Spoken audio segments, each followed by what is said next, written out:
কৃষ্ণ কৃষ্ণ শুধু শ্রী কৃষ্ণ। অন্তত বাড়িতে মাসে একটা দিন বৈষ্ণব সেবা দিন। যদি না পারেন তাহলে আপনি বছরে একবার দিন, আর সপ্তাহে পারলে ভালো হয়। আমি প্রমাণ দিয়ে দিই। কারা কারা নবদ্বীপ, মায়াপুর, ইস্কন মন্দিরে গেছেন হাত তুলুন, তুলুন একবার। বেশ, নামান। আচ্ছা, শ্রীল প্রভুপাদের ছবি দেখেছেন? জোরে বলুন হ্যাঁ না না দেখেছেন। আচ্ছা মায়েরা, এই শ্রীল প্রভুপাদ বিশ্ববিখ্যাত হলো কেন? তার বাবার জন্য হলো, তার মায়ের জন্য হলো। কেন হলো? শ্রীল প্রভুপাদ কিন্তু কলকাতার ছেলে ছিল। এইদিকে মায়েরা, তো কলকাতায় কোনো বৈষ্ণব যদি বাড়িতে আসতো, তো প্রভুপাদের বাবা কি করতো জানেন?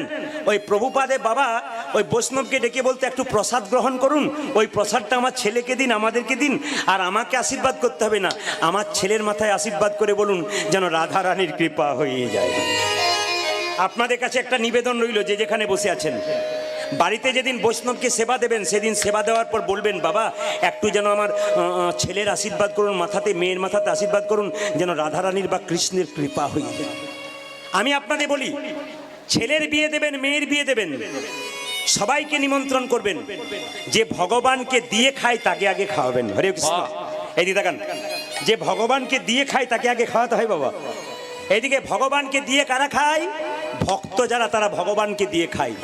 ওই জন্য যারা যেদিন নিরামিষই খাবেন, সেদিন ভগবানকে দিয়ে খাবেন। কেন?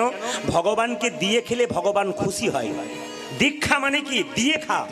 ভগবানকে দিয়ে আপনি স্নান করার পর একটা তুলসী পাতা, এক গন্ডুস গঙ্গা জল, কিংবা একটা বাতাসা গোবিন্দের চরণে দিয়ে তারপর আপনি যা খাবেন খান। গোবিন্দকে দিয়ে খা। সংসারী ভক্তের জন্য বলছি, তবে কিন্তু আপনার দীক্ষা হয়েছে, নইলে দীক্ষা হয় নাই। ওই জন্য বলে রাখি, ছেলের বিয়ে দেবেন, মেয়ের বিয়ে দেবেন, আপনি 5000 লোককে খাওয়াতে পারেন, কিন্তু বিয়ের আগে 10 দিন আগে বৈষ্ণবকে নিমন্ত্রণ করে খাওয়াবেন। বৈষ্ণবকে যদি আপনি শাক অন্ন দেন, প্রচণ্ড লবণও হয়ে যায়, জিজ্ঞেস করবেন, বাবা কেমন সেবা হলো? ওরা বলবে অমৃত পেলাম। নিন্দা করবে না কোনোদিন। বৈষ্ণবের স্বভাব নিন্দা করা নয়। কিন্তু লাল গাড়িতে চেপে আপনার বাড়িতে 2000 টাকার প্রেজেন্টেশন দিয়ে গেল, যাবার সময় খাওয়া দাওয়া করে যখন বেরোচ্ছে, কেউ জিজ্ঞেস করছে, দাদা আপনি কেমন খেলেন? পোলাওটা তো ভালো হয়েছিল, বাদামগুলো পোড়া পোড়া হয়ে গিয়েছিল। সে 2000 টাকার পুরস্কার দিল, সেটা 2 বছর রইল, কিন্তু বৈষ্ণব শাক অন্ন খেয়ে বলল, মা তোমার মেয়ের বিয়েতে আশীর্বাদ করলাম, তোমার মেয়ের স্মৃতি সিঁদুর যেন অনেক দিন পর্যন্ত থেকে যায়। মাথায় রাখবেন। এইদিকে তাকাবেন, একজন লোক আপনার কাছে চাইছে, মা 10 দিন খাই নাই, আপনি দুর্বল মানুষ, সরল মানুষ, আপনি 100 টাকা দিয়ে দিলেন, ও মদ খাবে। কিন্তু কোনো বৈষ্ণবকে যদি আপনি এক মুষ্টি চাল দিন, ও মন্দিরে গিয়ে একটু প্রসাদ তৈরি করে ভগবানের চরণে দিয়ে বলবে, হে গোবিন্দ এটা আমার নয়, যে দিয়েছে তার পরিবারের যেন মঙ্গল হয়ে যায়। এই জন্য আপনারা বৈষ্ণবকে দেবেন, অন্য জায়গায় দেবার দরকার নেই। ভক্তকে দেখে প্রণাম করতে হয়, অভক্তকে প্রণাম করতে নেই। চোর, ছেঁচর, বদমাইশ, লম্পট এদেরকে প্রণাম করতে নেই, আপনার সমস্ত পুণ্য চলে যায়। প্রণাম করতে হয় কাকে? বৈষ্ণবকে, ভক্তকে, সবাইকে প্রণাম করতে হয়। একটু বলবেন তো, বাচ্চা জন্ম নিলে মুখে কি দিতে হয়? নিম পাতা। মুখে নিম পাতা দিতে হয়, মধু। আচ্ছা আচ্ছা, একটু বিবেচনা করে বলবেন আপনারা, মধু দিলে বাচ্চার কি হয়? জোরে বলুন। মিষ্টি মিষ্টি কথা। আচ্ছা হাত তুলে বলুন তো, আপনার ছেলে বড় হয়েছে মিষ্টি মিষ্টি কথা বলে? জোরে বলুন। বলে না। কিন্তু আসলে তা নয় ও মায়েরা। বাচ্চা যখন জন্ম নেয়, কান্নাকাটি করে, মধু দিলে কান্না বন্ধ হয়। তো কৃষ্ণমণ্ডল এত গরিব, পাড়া প্রতিবেশী লোকেরা বলছে, কৃষ্ণমণ্ডল একটু মধু দাও, ছেলেটা কান্না বন্ধ হচ্ছে না। সঙ্গে সঙ্গে বলে উঠলো, শোনো আমার মধু কেনার পয়সা নাই। একজন বলল, পাড়া প্রতিবেশী কোনো বাড়ি থেকে মধু কিনে দাও, মধু ধার করে দাও। মায়েরা এদিকে তাকান, কারো বাড়ি থেকে মধু ধার করে এনে বাচ্চাকে দিলে, সেই মধু যদি শোধ করতে না পারেন, পরের জন্মে তার বাড়ির কুকুর হয়ে জন্ম নিতে হয়। এই জন্য বলছে মধু কেনার দরকার নাই। কৃষ্ণমণ্ডল বলল, আমি মধু কিনবো না, আমি কি করবো জানো? 2 কানে শোনাইল মধুর হরিনাম, আজ 2 কানে শোনাইল মধুর হরিনাম, 2 কানে শোনাইল মধুর হরিনাম, আরে 2 কানে শোনাইল মধুর হরিনাম, মধুর হরিনামে শোনালো, মধুর হরিনামে শোনালো, হরিনামে শোনালো, মধুর হরিনামে শোনালো। সারি কথা শোনার আগে হরিনামে শোনালো, সঙ্গে সারি কথা শোনার আগে হরিনামে শোনালো, সারি কথা শোনার আগে নামময় দাও, সঙ্গে সারি কথা শোনার আগে নামময় দেওয়া হবে, সঙ্গে সারি কথা শোনার আগে, সঙ্গে সারি কথা শোনার আগে নাময় দেওয়া হবে সংসারে কথা শোনার আগে নাময় দেওয়া হবে হরি নাম শোনালো মধুর দুই হরি কানে নামে শোনালো শোনালো।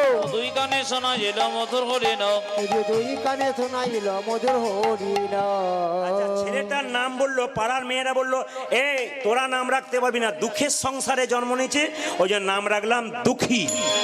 যে বলুন কি নাম রাখলাম মা? আচ্ছা, আপনাদের ছেলে মেয়েদের নাম সব কৃষ্ণ, বিষ্ণু, নারায়ণ রেখেছেন তো? হাত তুলুন তো কাঁধে ভগবানের নামের সঙ্গে নাম রাখা আছে বাচ্চা, একটু হাত তুলবেন দাদা ভাইরা। ভগবানের বাচ্চার সঙ্গে ভগবানের নামের সঙ্গে অনেক দাদা ভাই মাথা নড়াচ্ছেন না, অনেকে নড়াচ্ছেন। এইদিকে মায়েরা, অজামিল চরিত্রহীন মাতাল লম্পট ছিল, তার স্ত্রী ছিল ভক্তিমতী, ছেলের নাম কি রেখেছিল জোরে বলুন? নারায়ণ। অজামিল এত চুরি ডাকাতি করেছে, অন্যায় করেছে, কিন্তু অজামিল মৃত্যুকালে নারায়ণ নারায়ণ বলে ডেকেছিল বলে অজামিলের জায়গা হয়েছিল স্বর্গে। ওই জন্য প্রত্যেকে যারা কীর্তন শুনতে এসছেন তাদের কাছে নিবেদন রইল, ছেলের নাম রাখবেন কৃষ্ণ, বিষ্ণু, নারায়ণ, হরিদাস নাম রাখবেন। ও মায়েরা, এখনকার আপনাদের নাম তো তাও ভগবানের নামের সঙ্গে রেখেছেন, কিন্তু আমাদের ওখানে নাম রাখে নাট, ভল্টু, পল্টু, সল্টু, অনেকে নাম রাখে পাপাই, মানে যত পাপ আছে সব আমার ঘরেই আয়।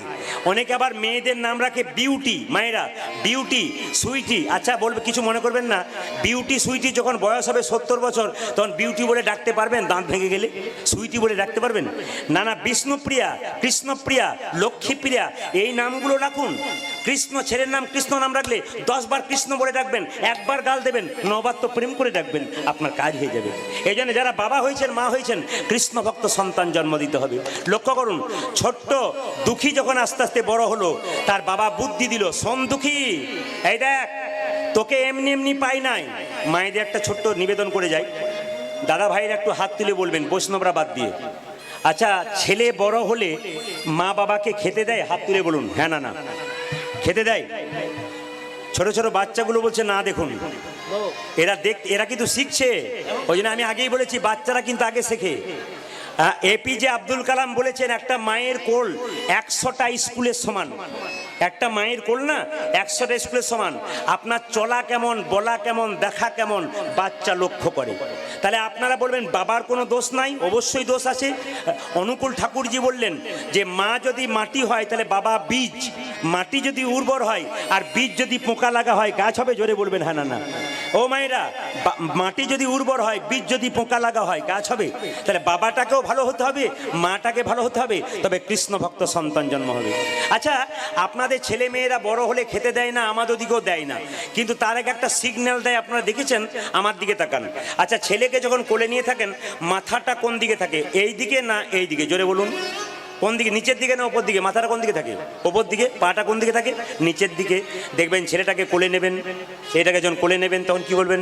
এই খোকা, বড় হবি, তোর মাথা নড়ায় না পা নড়াই, হব মা। দেখবেন আপনারা, এ খোকা তুই পড়াশুনো করবি, করবো মা। তারপর তুই চাকরি পাবি, পাবো মা। তারপর বিয়ে দেবো, করবো মা। তারপর তুই হবি বড়, আমি হব বুড়ো, তোর কাছে বসে বসে খাবো। বাচ্চা পা নড়বে, সেটি হবে না। সিগন্যাল কিন্তু আপনাদের দিয়ে দেয়, আপনারা বুঝতে পারেন না।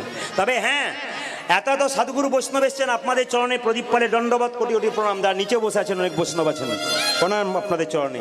আমার বাবাদেরও চরণে প্রণাম। মালা নিয়ে আছেন যারা, আর যারা মালা নিয়ে নেই, ভক্ত প্যান্ট শার্ট পরে আছে, তারাও হাঁ করে তাকিয়ে আছে। একটা নিবেদন, আমার বাবা ছিল হসপিটালের ডাক্তার। তিনি বললেন, প্রদীপ কীর্তন খুব একটা বুঝি না, চিরকাল চিকিৎসা করলাম, তবে একটা জিনিস বুঝি। বলে কি বুঝলো? বলছে একটা জিনিস বুঝি, বাচ্চা যদি তেতো ওষুধ না খায় তাহলে মিষ্টি ওষুধ খাওয়াতে হয়, কারণ চিনি মেশাতে হয়।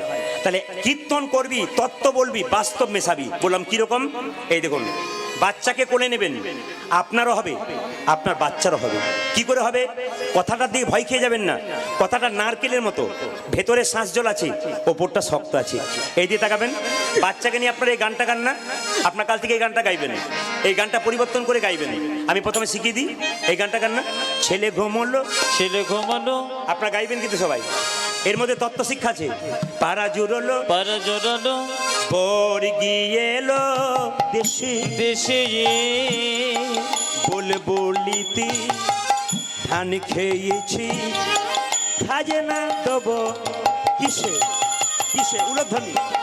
ছেলে ঘুমালো, পারা জোরালো, গোর কি এলো দেশে, বলে বলেতে ধান খেয়েছি, সাজিনা দেব কিসে ছেলে ঘুমলো পাড়া জুড়লো বর্গি এলো দেশে বুলবুলিতে ধান খেয়েছে খাজনা দেব কিসে কিসে আরে ছেলে ঘুমালো পাড়া জুড়ালো বর্গি এলো দেখে বলি বলিতে গান গেয়েছে খাজনা দেব কিসে এই গানটা গাইবেন না, এই কথাগুলো চেঞ্জ করুন, সুরটা রাখবেন। কি গাইবেন? আপনারা হবে, আপনার পরিবার হবে, বাচ্চারা হবে। কি গাইবেন? হরে কৃষ্ণ হরে কৃষ্ণ কৃষ্ণ কৃষ্ণ হরে হরে হরে হরে হরে রাম বাবা হরে রাম, সবাই রাম রাম হরে হরে হরে বলুন। জপ হরে কৃষ্ণ কৃষ্ণ কৃষ্ণ হরে হরে হরে রাম রাম রাম হরে হরে এ যে হরে কৃষ্ণ কৃষ্ণ কৃষ্ণ হরে হরে হরে রাম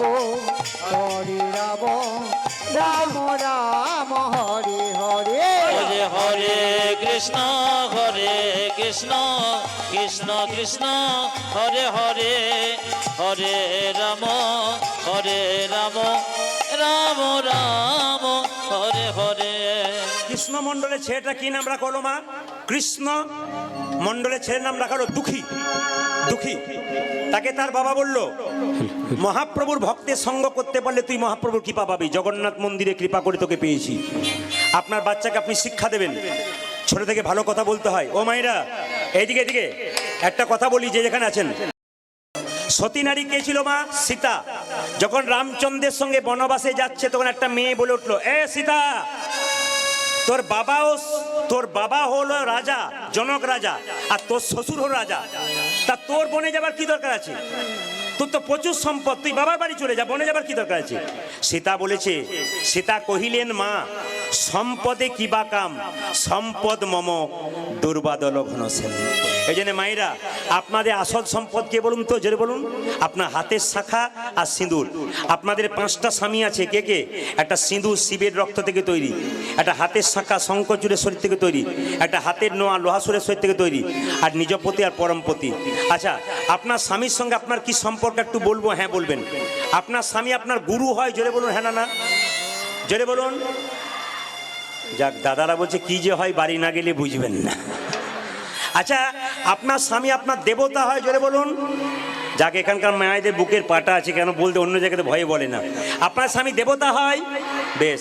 আপনাদের স্বামী আপনার বাবা হয়? হয় না? এ ভয় খেয়ে যাচ্ছেন তো? যারা আমার কীর্তন শুনছে তারা বলছে হয় হয়, আর যারা শোনে না তারা বলছে না না হয় না হয় না। আচ্ছা, আপনার স্বামী আপনার ভাই হয়?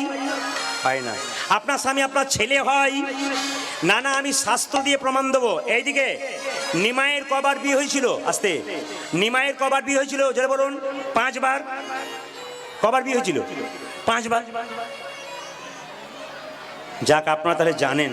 2 বার বিয়ে হয়েছিল। প্রথম বিয়ে লক্ষ্মীপ্রিয়া, দ্বিতীয় বিয়ে বিষ্ণুপ্রিয়া। যেদিন সন্ন্যাস নেবে সেদিন বিষ্ণুপ্রিয়াকে বলেছিল আগের দিনে, প্রিয়া তুমি বাপের বাড়ি চলে যাও। বিষ্ণুপ্রিয়া বলেছিল, স্বামী এটাই তো বাপের বাড়ি, তুমি আমার বাবা, তুমি আমার ছেলে, তুমি আমার ভাই, তুমি আমার বন্ধু, তুমি আমার ইহকাল, তুমি আমার পরকাল, তুমি আমার সব। মায়ের অনেকে চুপ করে গেল, কি করে সম্ভব? বিষ্ণুপ্রিয়াকে নিমাই বললো, আমি বুঝতে পারি না, লোকে আমাকে পণ্ডিত বলে, আমি বুঝতে পারলাম না স্বামী কখন বাবা হয়, স্বামী কখন ছেলে হয়, স্বামী কখন ভাই হয়। বিষ্ণুপ্রিয়া বলছে, তুমি যেমন পণ্ডিত মানুষ, আমিও পণ্ডিতের মেয়ে। আমার বাবা সনাতন মিশ্র আমায় শিখিয়ে দিয়েছে। মায়েরা জেনে নিন কখন স্বামী বাবা হয়। অন্নদানে পিতা সম, রতিদানে পতি। অন্নদানে পিতা সম, রতিদানে পতি। অন্নদানে পিতা সম, রতিদানে পতি। আরে অন্নদানে পিতা সম, রতিদানে পতি। আগে বুঝিয়ে দিই, মেয়েদের যখন বিয়ে হয় না অন্য জোগাড় করে কে? স্বামী, নাকি? আর বিয়ে হয় না তখন কে জোগাড় করে? বাবা। আর বিয়ে হয়ে গেলে কে জোগাড় করে? স্বামী। স্বামী হলো অন্নদাতা পিতা। অন্নদানে পিতা সম, রতি দানে পতি। কি বই অন্নদানে পিতা সম, রতি দানে পতি। পিণ্ডদানে পুত্র সম, অগতির গতি। আরে পিণ্ডদানে পুত্র সম, অগতির গতি। যে পিণ্ডদানে পুত্র সম, অগতির গতি। আজ পিণ্ডদানে পুত্র সম, অগতির গতি। স্বামী স্ত্রী বেঁচে আছে, ছেলে মেয়ে হয় নাই, আগে স্ত্রী মারা গেল, পিণ্ড দেবে কে? স্বামী। পিণ্ডদানে পুত্র সম, অগতির গতি। পিণ্ডদানে পুত্র সময় অগতির গতি। উপদেশে গুরু তুল্য, সেবাতে দেবতা। অগুণ রোগেতে যশোদ সম, বিপদেতে ভাতব। রোগেতে অচুত সম, বিপদেতে ভাতা। তোমাদের পতিপুত্র পতিপিতা। তোমাদের পতিপুত্র পতিপিতা। পতিপুত্র পতিপিতা। পতিপুত্র পতিপিতা। পতি হলো পরম দেবতা, পতিপুত্র পতিপিতা। তোমাদের পতি হলো পরম দেবতা, পতিপুত্র পতিপিতা। পতি হলো পরম দেবতা, পতিপুত্র ও পতিপিতা। যে পতি হলো পরম দেবতা, পতি হলো পরম দেবতা, আজ পতিপুত্র পতিপিতা। পতি হলো পরম দেবতা। আজ পতিপুত্র ও পতিপিতা। যে পতিপুত্র পতিপিতা। আচ্ছা, যারা যারা প্রণাম করেন নাই আজকে কীর্তনের শেষে সকালবেলায় সবাই স্বামীকে প্রণাম করে নেবেন। দাদা ভাইরা সব পাগুলো একটু ধুয়ে মুছে শোবেন, আপনাদের প্রণাম হবে। ও মায়েরা এইদিকে তাকাবেন। দুরিকা দেবী তার স্বামীকে প্রণাম করলো। স্বামী, তুমি যে গিয়েছিলে জগন্নাথ মন্দিরে, কি চাইলে? কৃষ্ণমণ্ডল বলে উঠল, আমি এমন একটা জিনিস চাইলাম যা জগতে কেউ চায় না। কি চাইলে? আমি একটা কৃষ্ণ ভক্ত সন্তান চেয়ে নিয়েছি। সঙ্গে সঙ্গে বলে উঠলো, বাহ বাহ বাহ, আমি তো নারায়ণের কাছে প্রত্যেকদিন প্রার্থনা করতাম তুমি যাবার পর, আমার একটা কৃষ্ণ ভক্ত সন্তান হলে ভালো হয়। তুমি বেশ চেয়েছো গো, তুমি বেশ চেয়েছো, আমার গর্ভে যেন সন্তান আসে। মায়েরা যে যেখানে বসে আছেন সবাই একটু জোরে উলুধ্বনি দিন, উলুধ্বনি দিন। বাহ। এইবার এইবার এবার এবার আমাদের হিন্দুর বাড়িতে আসতে, আমাদের হিন্দুর বাড়িতে কৃষ্ণ ভক্ত সন্তান জন্ম নিতে গেলে মায়েদের কি কি করতে হবে, কি কি করণীয়, সেই কথাগুলো আমি বলবো। যারা অনুকূল ঠাকুরের ভক্ত আছেন, এখানে অনুকূল ঠাকুরের শিষ্য আছেন, রামকৃষ্ণ দেবের কথা, অনুকূল ঠাকুরের কথা, বিবেকানন্দের কথা, আমরা সবার কথা বলি। অনুকূল ঠাকুরজি বললেন, এইদিকে তাকাবেন, মেয়েদের পেটে বাচ্চা থাকলে 3টে নিয়ম পালন করবেন। এইদিকে তাকাবেন মায়েরা। প্রথমটা কি? আপনাদের মেয়ের পেটে বাচ্চা থাকলে স্নান করার পর প্রত্যেকদিন মন্দিরে প্রণাম করতে বলবেন। 1। 2 কি? শ্রীমদ্ ভাগবত গীতার একটা করে শ্লোক পড়তে বলবেন। তবে দাদা ভাইরা যারা শ্লোক পড়েন গীতার, যদি ভুল করে ফেলেন তাহলে কিন্তু মহাপাতকের ভাগী হতে হয়। কিন্তু আপনারা ভুল করে ফেলতে পারেন, আমিও শ্লোক পড়তে গিয়ে ভুল পড়তে পারি, তার জন্য উপায় আছে। একটা মন্ত্র বলে দেবো, শ্লোক পড়বার আগে এই মন্ত্রটা উচ্চারণ করবেন। শাস্ত্র বলল আপনার অপরাধ হবে না। যেমন তুলসী পাতা তুলতে তুলতে পাতা বা গাছের ডাল ভেঙে গেলে অপরাধ হয়, হরে কৃষ্ণ মহানন্দ মন্ত্র বলতে বলতে তুললে পাতা ভাঙলে অপরাধ হয় না।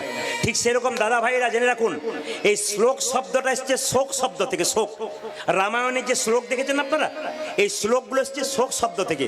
বলছে একটা স্ত্রী সারস পাখি, একটা পুরুষ সারস পাখি, একটা জরা একটা ব্যাট একদিন ওই পুরুষ পাখিটাকে মেরে দিয়েছিল। তার স্ত্রী পাখিটার যে কান্না, শোক, ওর থেকে কিন্তু শ্লোক তৈরি হয়েছিল। ওই যে শ্লোক যখন পড়বেন, যদি ভুল পড়েন তাহলে কিন্তু আপনার মহাপাতকের ভাগী হতে হয়। ওই যে শ্লোক পড়বার আগে এই মন্ত্রটা বলবেন। সবাই শুনে নিন। হরি ওম, হরি ওম, হরি ওম। সবাইকে বলে রাখি, শ্রীমদ্ ভাগবত গীতা শ্লোক পড়ুন কি রামায়ণের শ্লোক পড়ুন, পড়ার আগে শুধু এই কথাটা বলুন, হরি ওম, হরি ওম, হরি ওম। শ্লোক পড়বেন। মায়ের যদি গীতা শ্লোক পড়তে না পারেন মাথায় ঠেকাবেন। সবার কাছে নিবেদন রইল, যারা গীতা দেখতে পাচ্ছেন তাদের কাছে একটা কথা বলি, যে যেখানে বসে আছেন আপনারা গীতাটাকে দেখছেন, বলুন শ্রীমদ্ ভাগবত গীতা কি? এটাকে দেখে সম্মান দিন। ভগবান শ্রীকৃষ্ণের মুখস্থিত বাণী ভাগবত গীতা, আর ভগবানের চরণ থেকে জন্ম গঙ্গা। বলুন কোনটার বেশি মূল্য, মুখটা না চরণটার? দুটোরই মূল্য আছে। চরণ থেকে গঙ্গা সৃষ্টি হয়েছে। ভাগবত গীতা 90টা ভাষায় প্রচার হয়ে গেছে, কিন্তু বাবারা জানে সবাই। আপনাদের কাছে বলি, সারা বিশ্বের মানুষ ভাগবত গীতা পড়ছে বিভিন্ন ভাষাতে। এই জন্য শ্রীমদ্ ভাগবত গীতা কি? শ্রীমদ্ ভাগবত গীতা কি? এই যে দাদা ভাইরা যারা পেছনে এতজন দাঁড়িয়ে আছেন, তাদের কাছে প্রদীপ পালে নিবেদন রইল। কীর্তন আপনারা ইউটিউবে প্রচুর শুনছেন, এবং অনেক কথাই শুনছেন, এগুলোর মিল রয়েছে। আপনাদের সামনে একটা কথা বলে দিতে চাই, কিছু মনে করবেন না, সেটা হচ্ছে মায়েদের, প্রায়ই মায়েদের মাথায় কাপড় দেখলাম, আর যাদের দেখি নেই তারা তাড়াতাড়ি গোটাচ্ছে নেবার জন্যে। না না, আপনার নেবার দরকার নেই, নেবেন আপনারা। তবে একটা কথা বলে রাখি, এই যে বললাম মাথার কাপড়ের কথা, আসলে দুরিকা দেবী কি করেছে দেখুন, স্বামী এসছে মাথায় কাপড় নিয়ে, গলায় কাপড়টা এরকম করে দিয়ে, এদিকে এরকম করে দিয়ে, স্বামী স্বামী এসেছো, আরে এসেছো, একটা প্রণাম করে নি। জেনে নিন আপনারা, সবাই তীর্থস্থানে যেতে পারবেন না, কারো সামর্থ্য নেই টাকার, কেউ হয়তো কাজের তাগিদে যেতে পারেন না। সবার জন্য বলে রাখি শাস্ত্রের কথা, মায়েরা আপনারা সবাই যেতে পারেন না, কিন্তু একটা কথা বলি, তীর্থস্থান থেকে কেউ যদি আপনার গ্রামের ফিরে আসে, আপনার বাড়ির পাশের কোনো একজন লোক তীর্থস্থান থেকে ফিরে এলো গয়াকাশি থেকে, আপনি তাকে গিয়ে একবার প্রণাম করবেন। সে যখন আশীর্বাদ দেবে, তীর্থের ফল কিন্তু আপনি কিছুটা পেয়ে যাবেন। ও মায়েরা, আপনার সমবয়স্ক কেউ বান্ধবী গেছে, তাকে তো প্রণাম করতে পারবেন না, তাকে আলিঙ্গন করবেন। দাদা ভাইদের ক্ষেত্রেও ঠিক তাই, আপনার বয়স্ক কেউ যদি গেছে আপনি প্রণাম করবেন, আর যে আপনার সমবয়স্ক কেউ গেছে একটু আলিঙ্গন করবেন, কিছু পুণ্য পেয়ে যাবেন। আর ছোট বাচ্চা যদি যায়, তাকে একটু কোলে নিয়ে আদর করবেন, আপনার কৃপা হয়ে যাবে। দুরিকা দেবী স্বামীকে প্রণাম করলো। আচ্ছা, কিছু মনে করবেন না, মায়েরা একটু হাত তুলে বলুন তো, কারা কারা সকালবেলায় ঘুম থেকে উঠে স্বামীকে প্রণাম করেন? যা অনেকে বুঝতে পারে নাই বলে তুলে এসে বোধ হয় নাকি, দাদারা ভাবছে যাক আপনি কাজ করেছেন। ও মায়েরা, হ্যাঁ, একজন দাদা উঠে দেখছে যে আমাদের যিনি এসছেন তিনি তুলছেন কিনা, একবার দেখি। এইদিকে বসুন। আচ্ছা, আস্তে, যারা সতী নারী হয় তারা স্বামীকে প্রণাম করে। একটু বলে দিই আপনাদের, সতী নারী যারা হয়, সতী নারী কে ছিল? সীতা। আস্তে, একটু এখানে যাওয়া আসা করবেন না, খুব একটা সামনে ডিস্টার্ব হয়।